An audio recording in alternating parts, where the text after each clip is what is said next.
नमस्ते। आजकल मान्छेमा एउटा भ्रम छ। मैले मानेको धर्म सबैले मान्नुपर्छ, मैले बोलेको भाषा सबैले बोल्नुपर्छ, मैले गरेको काम सबैले गर्नुपर्छ भन्ने जुन एउटा चाहिँ जबरजस्त भाष्य खडा गर्न खोजिराखेको छ, यो नेपालको सन्दर्भमा कति उपयुक्त छ भन्ने कुरा हो। कुनै प्रसङ्गमा पृथ्वीनारायण शाहले 4 जात 36 वर्णका नेपालीहरू बस्ने एउटा साझा फुलबारी हो भनेर नेपाललाई भनेका थिए। विगतमा हाम्रो एउटा चाहिँ इतिहास छ, परम्परा छ। यहाँ चाहिँ के हो त, हिन्दू बहुल क्षेत्र भएको भएर चाहिँ धेरै हिन्दू धर्मभन्दा बाहेक धर्म मान्ने मान्छेहरू, मान्ने समुदायहरू डोमिनेटेड थिए होइन। तिनीहरूले चाहिँ प्रत्येकचोटि तथ्याङ्क सङ्कलन गर्दाखेरि तिनीहरूले चाहिँ सबैले जो मान्छे हिन्दू धर्मप्रति कुनै साइनो सम्बन्धै राख्दैनथ्यो तिनीहरूको पनि चाहिँ त्यो तथ्याङ्कमा हिन्दू भनेर उल्लेख गरिन्थ्यो होइन। पछिल्लो चरण बिस्तारै बिस्तारै आफ्नो भाषा, संस्कार, संस्कृति, रीतिरिवाजको संरक्षण गर्नुपर्छ। हाम्रो चाहिँ उत्पत्ति, हाम्रो चाहिँ उद्भव होइन, हाम्रो प्रारम्भ कहाँनिर भयो, त्यही अनुसार मान्छेले खोज्दै गयो क्या। मान्छेको चेतनाको विकास हुँदै गइसके पछाडि बिस्तारै बिस्तारै मान्छेले के गर्न थाल्यो त भन्दाखेरि मेरो चाहिँ वास्तविकता के हो त होइन, म कहाँबाट आएँ होइन, मेरो उत्पत्ति कहाँबाट भयो होइन, कहाँ हुँदै आइयो भनेर मान्छेले खोज्दै गर्दाखेरि चाहिँ यहाँ विभिन्न जातिहरूले, विभिन्न सम्प्रदायहरूले चाहिँ धर्मको कोलममा प्रायः चाहिँ आफूले मान्ने धर्म र आफ्नो चाहिँ पुर्खाहरूले मानिराखेको धर्म उल्लेख गरे। यो विशेष गरेर लोकतन्त्र आइसके पछाडि होइन, 62-63को आन्दोलन पछाडि चाहिँ लगभग मान्छेहरूले चाहिँ आफ्नो भाषा, धर्मको विषयमा चाहिँ स्पष्ट रूपमा खुलेर राख्न थाले। केही मान्छेहरू फेरि एउटा चाहिँ प्रभाव पनि छ होइन, पश्चिमाहरूको प्रभाव पनि छ। केही मान्छेहरू चाहिँ क्रिस्चियन पनि बनिराखेका थिए होइन। क्रिस्चियन त्यो विभिन्न हुन्छ नि त, मान्छेलाई चाहिँ यहाँबाट हुन्छ कि त्यहाँबाट हुन्छ कि भनेर चाहिँ मान्छेले खोज्दै गर्दाखेरि चाहिँ कोही मान्छेलाई क्रिस्चियन धर्म ठिक लागेला, असाध्यै सानो सङ्ख्यामा त्यो क्रिस्चियन धर्म मान्ने मान्छेहरू पनि थिए होइन। तर बिस्तारै मान्छे खुले कि, बिस्तारै खुल्दै खुल्दै खुल्दै आइसके पछाडि कस्तो देखियो भन्दाखेरि अहिले केही अतिवादीहरूलाई, केही हिन्दू अतिवादीहरूलाई के लागिराखेको छ कि भन्दाखेरि नेपाल चाहिँ एउटा सनातन वैदिक हिन्दू धर्म मान्ने एउटा चाहिँ राष्ट्र हो भनेर यिनीहरूले विभिन्न ठाउँमा चाहिँ कुरा गरिराखेका छन्। उनीहरूको अर्थ के हो त भन्दाखेरि चाहिँ हामीदेखि बाहेक जो केही पर्सेन्ट मान्छेहरू चाहिँ अन्य धर्महरू मान्छन् उनीहरूको अधिकारको संरक्षण गरिनुहुन्न नै भन्ने हो होइन। तपाईँ धर्मनिरपेक्ष भइसके पछाडि त तपाईँ यहाँ 99 हिन्दू नै भयो नि, केही फरक परेन होइन। 1% मात्रै चाहिँ 1%ले पनि चाहिँ खुलेर चाहिँ मेरो धर्म यो भनेर भन्न पाओस्। यहाँ चाहिँ के हो त भन्दाखेरि चाहिँ अब हिन्दू नै धर्म मान्ने 100 भयो भने त्यो एउटा पाटो होला, ल हिन्दू राष्ट्र नै होला, 1% पनि नभेटिसके पछाडि। तर यहाँको वास्तविकता र यहाँको स्थिति फेरि यस्तो छैन होइन। पछिल्लो चरण चाहिँ धर्म रूपान्तरणको क्रम पनि बढेको छ। किन भन्दाखेरि धर्म रूपान्तरण त्यत्तिकै बढ्दैन कि। मान्छे मैले मानिराखेको धर्म, मैले मानिराखेको संस्कार छोडेर अर्को संस्कारमा जानुपर्ने बाध्यता के हो त भन्दाखेरि हामीले मिचेर थिचेर पेलेर होइन उनीहरूलाई अन्याय गरिसके पछाडि यो चाहिँ बेठिक हुने रहेछ भनेर मान्छेले चाहिँ जो बाटो परिवर्तन गर्छ। नेपालमा हुने धर्म परिवर्तन भनेको चाहिँ त्यही नै हो होइन। के अरे चाहिँ धेरै मान्छेहरू क्रिस्चियनहरू चाहिँ हिन्दू पनि भइराखेका घटनाहरू हामीले सुनिराखेका छौँ होइन। धेरै मान्छेहरू चाहिँ के हो त भन्दाखेरि हिन्दूहरू मुस्लिम भइराखेको, मुस्लिमहरू हिन्दू भइराखेको यो पनि सुनिराखेको। यसको मतलब चाहिँ त्यो समुदायभित्र, त्यो सम्प्रदायभित्र, त्यो धार्मिक सम्प्रदायभित्र, धार्मिक समुदायभित्र चाहिँ म कति सुरक्षित छु अथवा असुरक्षित छु भन्ने कुराले धर्म रूपान्तरण पनि चाहिँ निर्धारण गर्छ। तसर्थ मान्छेलाई चाहिँ के हो त भन्दाखेरि यो राष्ट्र पुरै चाहिँ हिन्दूहरूको मात्रै हो होइन, यो राष्ट्र चाहिँ सनातनीको मात्रै हो, यो राष्ट्र चाहिँ हाम्रो मात्रै हो भन्ने जो परिपाटीको विकास भइराखेको छ, जो भाष्य खडा भइराखेको छ, यसले समाजलाई अगाडि बढाउन सक्दैन। यो समाजको मेरुदण्ड नै होइन। धर्म त एउटा कस्तो भन्दाखेरि चाहिँ एउटा आस्था हो होइन। यो मान्छेले चाहिँ सदियौँ कालदेखि मानेर आए होइन। विभिन्न छन् जो मान्छेले समाजको सही ढङ्गले अगुवाई गर्यो तिनीहरूको चाहिँ आदर्शलाई धर्मको रूपमा व्याख्या गरे होला होइन।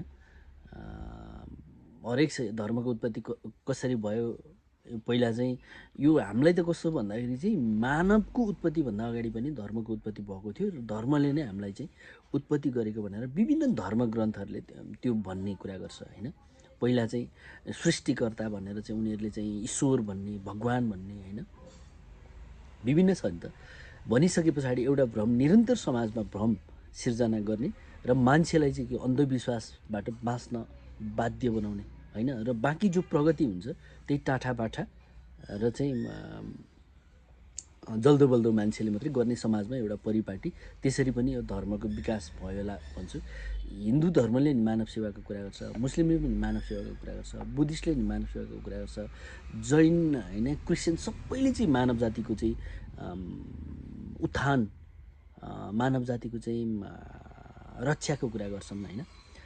तर त्यही मुस्लिमभित्र पनि चाहिँ सिया सुन्नी भन्ने होइन त्यही लडाइँ छ होइन। अहिले हिन्दूभित्र पनि विभिन्न ढङ्गका ब्रान्चहरू बनाएका छन्। मलाई त्यति धेरै अध्ययन छैन, ब्रान्चहरू बनाएका छन्। कसले के मान्छ, कसले के मान्छ, हरेक मान्ने कि गणेशलाई छुट्टै मान्ने, कृष्णलाई छुट्टै मान्ने, हरेक छ नि त होइन। मान्छेले बिस्तारै बिस्तारै के हो त भन्दाखेरि यसो गरिराखेका छन्। र अर्को कुरा चाहिँ यो 21औं शताब्दीको जमानामा पनि चाहिँ मान्छेहरू धार्मिक अतिवादबाट चाहिँ ग्रसित हुँदै गइराखेका छन्। यसले समाज रूपान्तरणको दिशामा अगाडि बढ्न हामीलाई पक्का पनि दिँदैन होइन। निरन्तर चाहिँ धर्म रूपान्तरण गराउने र वैदेशिक हस्तक्षेप निम्ति नै भयो नि एउटा पाटो भयो होइन।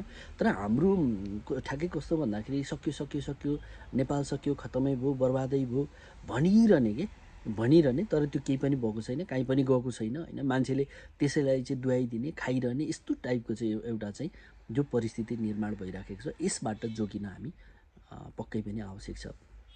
तपाईँले मान्ने धर्म, तपाईँले बोल्ने भाषा, तपाईँले मान्ने संस्कार संस्कृति अर्को पल्लो घरकोले मान्नुपर्छ भन्ने छैन नि त, मानिरहनुपर्छ भन्ने छैन।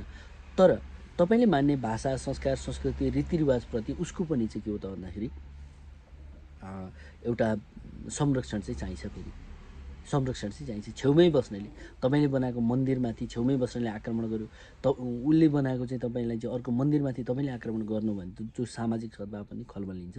हाम्रो जस्तो चाहिँ बहुजाति बहुभाषा बहुधर्म भएको देशमा धर्मनिरपेक्षता जति सुन्दर चिज केही पनि हुन सक्दैन। यसले चाहिँ जो सापेक्षिक हिन्दू राष्ट्रको कुरा पटक पटक गरिराखेका छन् र विशेष गरेर भारतीयहरूले नेपाल के चाहन्छ, इन्डियनहरूले नेपाललाई फेरि पनि हिन्दू अधिराज्य बनाउन चाहन्छन्। उनीहरूको मकसद के हो होइन। उनीहरूलाई लाग्छ भने, उनीहरूलाई हिन्दू राष्ट्र बनाउनु पर्छ जस्तो लाग्छ भने अहिले चाहिँ नरेन्द्र मोदीको सरकार छ होइन। उनी चाहिँ तेस्रो कार्यकालको लागि चाहिँ निर्वाचित भएका छन्। उनले भारतलाई हिन्दू राष्ट्र बनाएर देखाउनु त। भारत जत्तिकै चाहिँ के हो त भन्दाखेरि विविधतायुक्त मुलुक हो नेपाल धार्मिक सांस्कृतिक हिसाबले होइन। भारतको चाहिँ दक्षिणमा बोलिने भाषा र उत्तरमा बोलिने भाषा बिचको ठुलो चाहिँ के हो त अन्तर छ। त्यहाँ तादम्यता नै छैन होइन। पश्चिममा बोल्ने भाषा र पूर्वमा बोल्ने भाषाको तादम्यता नै छैन, ठुलो असाध्यै ठुलो चाहिँ अन्तर छ। त्यही भएको भएर पनि चाहिँ इन्डियनहरू पहिला नेपाललाई एउटा ट्रायलको रूपमा हेर्न चाहन्छन्, फेरि नेपाललाई हिन्दू राष्ट्र बनाउने। र यो चाहिँ एउटा चाहिँ उनीहरूको चाहिँ जो लहर छ होइन। केही मान्छेहरू घुसपैठियाहरू लगाएर केही मान्छेहरूलाई चाहिँ उकासेर जसरी उनीहरूले चाहिँ विभिन्न ढङ्गका प्रयास र प्रयत्न गरिराखेका छन् गणतन्त्र स्थापना पछाडि, यो त पक्कै पनि चाहिँ सफल हुँदैन, सफल हुन पनि दिनु हुँदैन।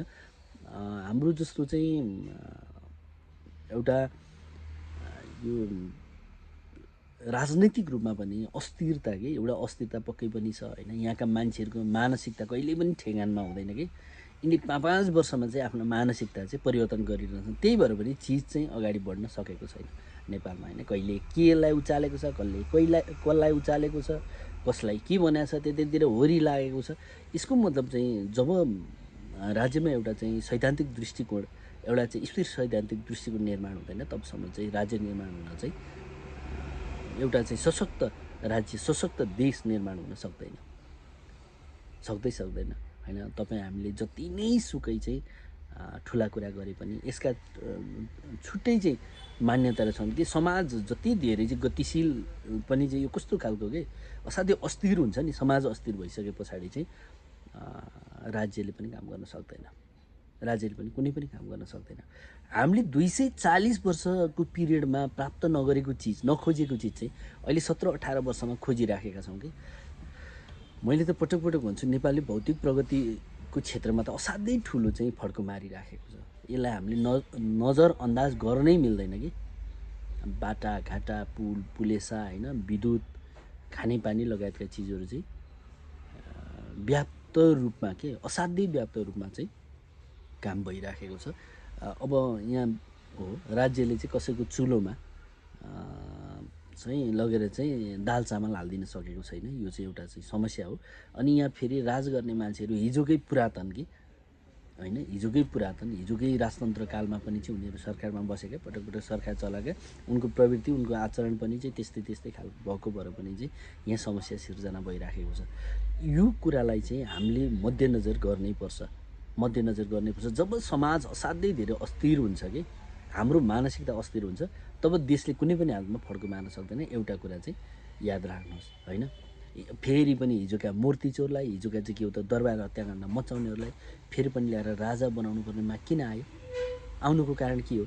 समाज त तपाईँ 2007 सालदेखि होइन 2007 सालदेखि आजसम्म निरन्तर चाहिँ के हो त भन्दाखेरि परिवर्तनको पक्षमा चाहिँ प्रभावित भइरहेछ समाज, नेपाली समाज। राणा शासनको अन्त्य, त्यसपछि स्थापित भएको पञ्चायती व्यवस्थाको अन्त्य होइन, जो एउटा बहुदलीय चाहिँ प्रजातन्त्र भनिन्थ्यो, राजासहितको बहुदलीय प्रजातन्त्र भनिन्थ्यो, त्यसको अन्त्य गरेर हामी गणतन्त्रको चाहिँ चरणमा प्रवेश गरेका छौँ होइन। 2007 सालमा आएको प्रजातन्त्र 2017 सालमा जसरी चाहिँ राजाले लिलाम गरेको थियो, त्यसलाई फेरि पुनर्प्राप्तिको निमित्त चाहिँ सङ्घर्ष गरेर 2046 सालमा त्यो प्राप्त भयो होइन। हामी चाहिँ त्योभन्दा सम्पूर्ण त अब कहिल्यै पनि चाहिँ नेपाली जनताको शासन व्यवस्थाप्रति चाहिँ दरबारियाहरूले आँखा नलगाउन् भनेर त्यो एउटा परिवर्तन भएको थियो। यो कुरालाई जहिले पनि बुझ्न आवश्यक छ। हाम्रो समाज जब अस्थिर हुन्छ र कहिले पनि कि यो चाहिँ आफ्नो मात्रै हो, सबै थोक मेरो मात्रै हो भन्दाखेरि चाहिँ अरू चिज पनि घुम्न सक्ने खतरा हुन्छ। त्यही भएर सजग बन्न आवश्यक छ सचेत नेपालीहरू। धन्यवाद, नमस्ते।